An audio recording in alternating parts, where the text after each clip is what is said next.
రాత్రి ఆకాశంలో మెరిసే తారలు మన జీవితాన్ని చూస్తున్నాయా? శని ఎందుకు శిక్షిస్తాడు? గురువు ఎందుకు ఆశీర్వదిస్తాడు? చంద్రుడు ఎందుకు మన మనస్సును మార్చేస్తాడు?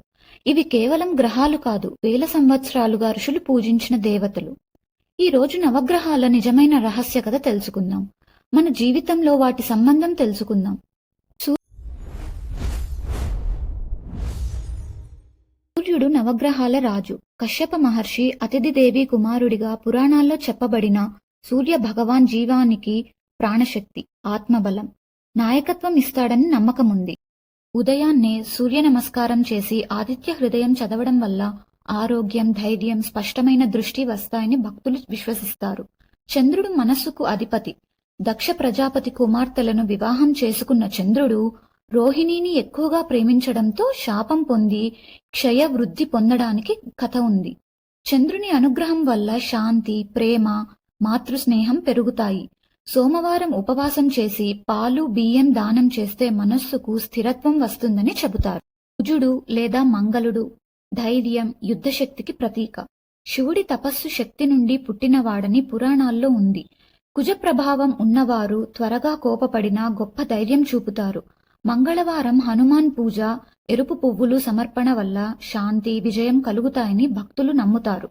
బుధుడు తెలివి, మాటతీరు, వ్యాపార నైపుణ్యానికి అధిపతి. చంద్రుడు మరియు తారాదేవి కుమారుడిగా జన్మించిన బుధుడు జ్ఞానాన్ని, చాతుర్యాన్ని సూచిస్తాడు.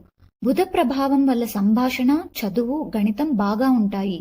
బుధవారం విష్ణువు లేదా నారాయణ పూజ చేసి పచ్చని పండ్లు దానం చేస్తే బుద్ధి వికాసం కలుగుతుందని విశ్వాసం. గురువు లేదా బృహస్పతి దేవతల గురువు. జ్ఞానం, ధర్మం, ఆశీర్వాదానికి సంకేతం. గురు ప్రభావం ఉన్నవారు ఉపాధ్యాయులు, మార్గదర్శకులు అవుతారు. గురువారం పసుపు దానం చేసి దత్తాత్రేయ స్వామి లేదా సాయిబాబా ప్రార్థన చేసి విద్య, గౌరవం, మంచి భాగ్యం వస్తుందని పురాణాలు చెబుతాయి. శుక్రుడు అసురుల గురువు. శివుని దగ్గర మృత సంజీవని విద్య నేర్చుకున్న శుక్రాచార్యుడు కళ, ప్రేమ, సంపదకు ప్రతీక. శుక్ర ప్రభావం వల్ల సంగీతం, కళలు, సౌందర్యం పట్ల ఆసక్తి పెరుగుతుంది. శుక్రవారం లక్ష్మీ పూజ చేసి తెల్ల పూలు సమర్పిస్తే ఐశ్వర్యం, సుఖం కలుగుతాయని భక్తులు విశ్వసిస్తారు. శనిదేవుడు న్యాయాధిపతి. సూర్యుడు మరియు ఛాయాదేవి కుమారుడైన శని మన కర్మలకు ఫలితం ఇచ్చే దేవుడిగా ప్రసిద్ధి. శని కష్టాలు ఇస్తాడని భయం ఉన్నా నిజానికి మన తప్పులను సరిచేయటానికి పరీక్షలిస్తాడని పురాణాలు చెబుతాయి. శనివారం నువ్వుల నూనె దీపం వెలిగించి హనుమాన్ దర్శనం చేస్తే శని కృప లభిస్తుందని విశ్వాసం. రాహువు సముద్ర మదనం సమయంలో అమృతం తాగిన అసురుడు. విష్ణువు అంటే మోహిని రూపంలో సుదర్శన చక్రంతో అతని తలను నరికాడు.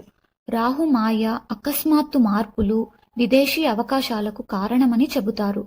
దుర్గాదేవి ప్రార్థన, సర్పాలకు పాలు పెట్టడం వంటి సేవలు చేస్తే రాహుదోషం తొలగుతుందని నమ్మకం. కేతువు రాహు శరీరంలో ఒక భాగం. ఆధ్యాత్మికత, విరక్తి, మోక్షానికి సూచిక. కేతు ప్రభావం వల్ల భక్తి, ధ్యానం, లోతైన ఆలోచన పెరుగుతాయి. గణపతి పూజ, ధ్యానం, దానం చేయటం వల్ల కేతు కృప లభించి మనసుకు శాంతి వస్తుందని శాస్త్రాలు చెబుతాయి. నవగ్రహాలు శత్రువులు కాదు, మన జీవిత గురువులు. సూర్యుడు శక్తి, చంద్రుడు ప్రేమ, గురువు జ్ఞానం, శని న్యాయం. ఇవి దేవుడి చేతిలో ఉన్న శక్తులు. మన భక్తి మన కర్మను, భవిష్యత్తును నిర్ణయిస్తాయి.